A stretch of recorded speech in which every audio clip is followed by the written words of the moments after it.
Yeah, boy. Shing, sparkle, sparkle.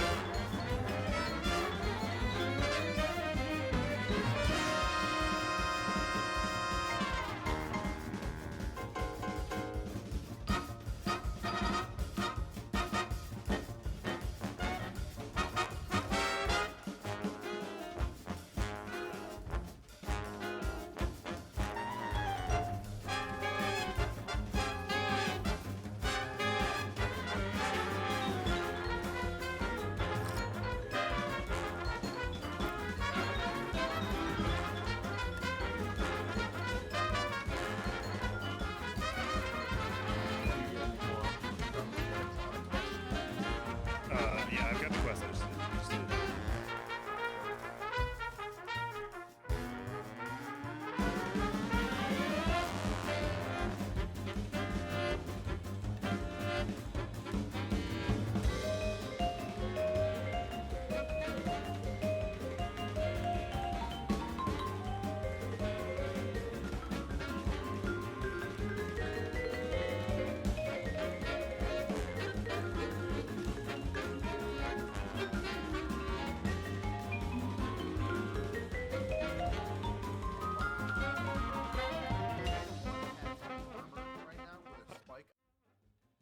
So they said they nerfed the Gyrfalcons Hauberk in PvP, and they did, but while it's no longer giving you the free damage it used to, it's giving you something even more annoying.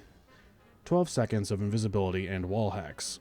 The change they made to the Gyrfalcons made it so you get volatile rounds when breaking invis instead of the damage boost, and now you have to get a finisher while invisible to get that extra damage. Since you can't get finishers in PvP, you can't get the extra damage in the Crucible anymore. In PvE, the volatile rounds last around 6 seconds, and the Gyrfalcons combined with Stylist Executioner is more or less infinite invisibility in volatile rounds. And it's actually really strong. There's plenty of builds for PvE out there, but in PvP, that Stylist Executioner combo still works. Stylist Executioner grants invisibility and true sight, aka wall hacks, when you kill enemies afflicted by void debuffs, volatile being one of those debuffs. It's slightly harder to do this in PvP than PvE though. Volatile rounds only last 3 seconds in PvP, but you don't need volatile rounds the whole time.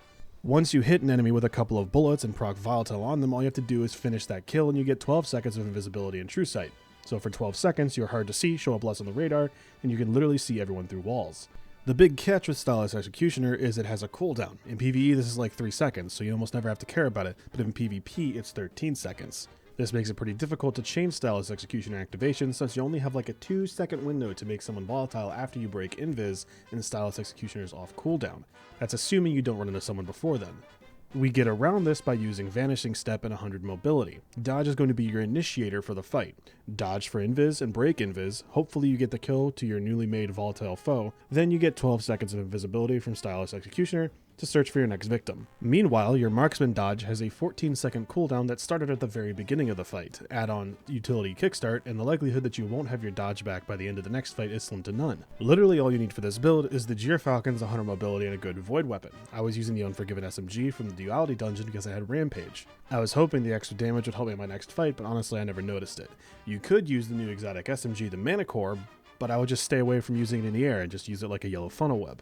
Almost any void weapon works, and this isn't limited to close range either. You can use scout rifles and pulse rifles to pick people off at long range, SMGs, auto rifles. The tricky bit is with one-shot weapons like shotguns and snipers. With these, you'll have to break invisibility before you shoot, so you get the volatile rounds. If you break invis with that shot and kill the person you're shooting, you won't get the volatile proc on them. Fusion rifles, on the other hand, if you were to ever use one, break invis once you start charging them, so you don't have to worry about that. The new Ritual Pulse Rifle from this season, and any guns with Repulsor Brace, could be particularly interesting as well. Unfortunately, I don't have any guns with Repulsor Brace.